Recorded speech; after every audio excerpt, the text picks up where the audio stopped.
Hello, everyone. Welcome to Astrology Insights.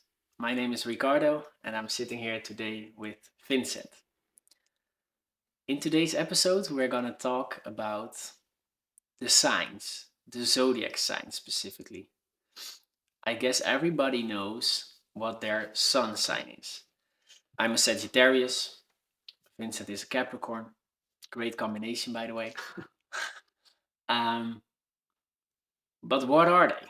What is a sign? Let's start with that, and then later on we can talk about the 12 zodiac signs that we have. We will discuss them one by one.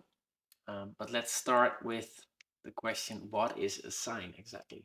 Yes, um, that's very important actually to answer first because most people tend to think that a sign is something like a psychological type. It's a type of person.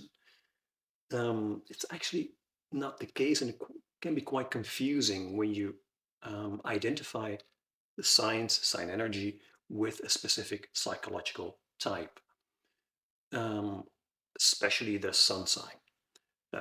Almost everybody in the world, which is a remarkable fact in itself, especially in the Western world, knows his or her own sun sign. That's not really who you are. But that's for another video. But the important thing about signs to understand is, on the one hand, they are um, an instrument in what I call the craft of astrology. And other instruments in this craft of astrology are, for example, the planets and their aspects and some other instruments, but these are the most important. And all these instruments together, so all the signs and the houses, planets, um, enable someone who has been studying astrology to combine them in a specific logical order. And when you have this combination of these symbols, they're actually all symbolic instruments, you can say something about a person, about a thing, about an episode in history. Actually, doesn't matter the subject. You have a tool with astrology to specify in this very particular group of with this particular group of symbols, categories, to say something about whatever phenomenon you may want to um, describe. Um, that's actually what the signs are. Signs are part of the instruments of the astrologer, a way to describe reality and also to make predictions about reality or to look back in history, look back in the past and say something about that. So the signs are, for one, an instrument. What's also important to realize is that signs are, as I said, not psychological types. They are what I myself call qualities of perception or categories of perception. That sounds a bit abstract. I realize that. Um, you might compare this with, for example, colors, like the color red, for example. Um, if you think about it, nobody ever saw the color red in itself. When you're, suppose you're not colorblind, you have been seeing many, many red things in your life.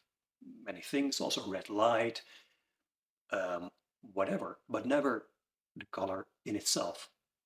So you might have seen red paint very often, or as I said, red light. But that's still something that is red. It's not redness in itself. And the same goes for every other sensorial category or perceptual category, or actually every category of experience. You might also say that about softness. You have experienced all kinds of softness of tissues or a soft stroke, a soft wind, a soft light, soft characters, uh, soft remarks, whatever, but not softness in itself. And I could go on with many other examples from perception, experience, you don't experience these categories or qualities, as I call them, in themselves. You cannot isolate them. That's the mystery about them. But they're so common.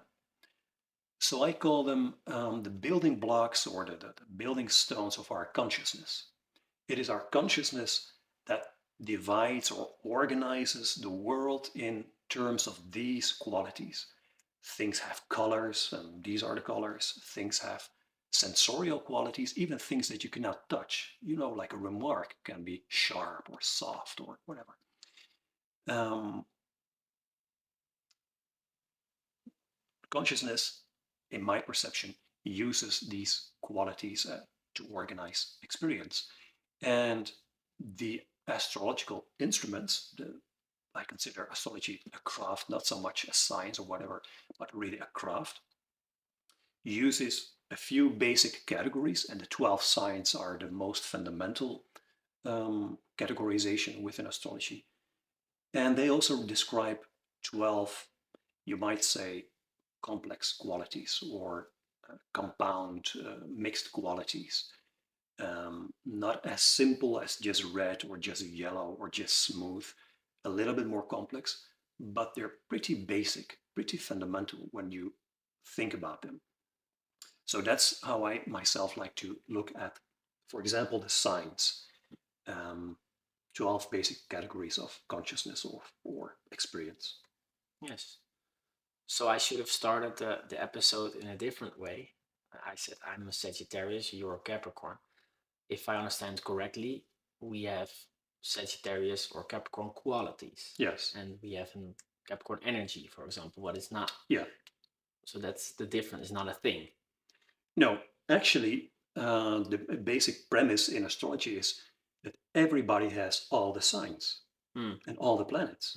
There are no charts. This is an example of the Zodiac wheel. All charts basically look like this, but then with different, how do you say that? A different location of all the planets and aspects. So in terms of astrology, we all have the same, but just in a different mixture.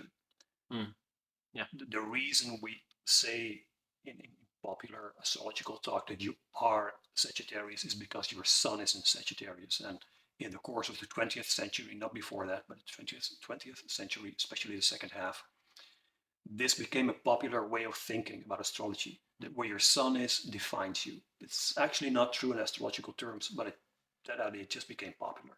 And in that sense, I have my sun in Capricorn, so I am a Capricorn. Actually, for a long time in my life, I did not identify with that, which made me actually quite skeptical when I was very young about astrology. And I have, Sagittarius elements as well as all the signs and houses in one way or the other. And it's up to the astrologer, or when you study astrology, to determine for yourself, okay, how much of Libra do you have, or how much of Cancer, how much of Sagittarius, and so on and so on. And how does it come out? Yes. Yeah. Or has it more to do that your feelings are like this and your actions are more like this quality, and the way you behave at home is more like this quality, and in relationships or at work you're more like this. Yeah. All that can differ or be the same, very much depending on the individual chart, which is the individual organization of qualities of consciousness or experience. Yes, that makes a lot of sense. Thanks, Vincent, for clearing it up. Sometimes we get so caught up in the conversation that we forget that there is a camera right there, and we forget to do a proper ending to the episode. So here is. Thank you, listeners. We really hope you enjoyed our content of today. And yes, please subscribe and follow us if you'd like to see more episodes in the near future. And we hope to see you next time.